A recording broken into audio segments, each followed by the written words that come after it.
ડીસા ખાતે આવેલી સમરસતા યાત્રાનું ભવ્ય સ્વાગત શિવ સેવા સમિતિ દ્વારા કરાયું। સમગ્ર બનાસકાંઠા જિલ્લામાં સમરસતા યાત્રા પરિભ્રમણ કરી રહી છે, જેમાં આજે શનિવારના રોજ ડીસા મુકામે આ યાત્રા આવી પહોંચતા ડીસાની જાણીતી સેવાકીય સંસ્થા એવી શિવ સેવા સમિતિ દ્વારા ડીસાના સ્પોર્ટ ક્લબ ખાતે આ સમરસતા યાત્રાનું ભવ્ય સ્વાગત કરવામાં આવ્યું હતું, જેમાં શિવ સેવા સમિતિના સલાહકાર દિલીપભાઈ ઠરિયાણી, એનટીભાઈ રાઠોડ, શિવ સેવા સમિતિના પ્રમુખ હિતેશસિંહ રાજપૂત, મહામંત્રી જીતુભાઈ પરમાર, અતુલભાઈ દૈયા, લાલાભાઈ પુરોહિત, હિન્દુ યુવા સંગઠનના અધ્યક્ષ મનોજભાઈ ઠાકોર સહિત કાર્યકરો મોટી સંખ્યામાં ઉપસ્થિત રહ્યા હતા।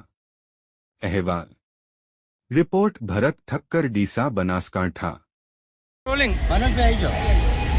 આજે 19 એપ્રિલ શનિવારના રોજ સવારે 11:30 કલાકે સમરસતા યાત્રા જે સમગ્ર બનાસકાંઠામાં ભ્રમણ કરી રહી છે તેનું સ્વાગત અત્યારે શિવ સેવા સમિતિ તરફથી સૌ શિવ સેવા સમિતિના સદસ્યોએ અત્યારે સ્વાગત કર્યું।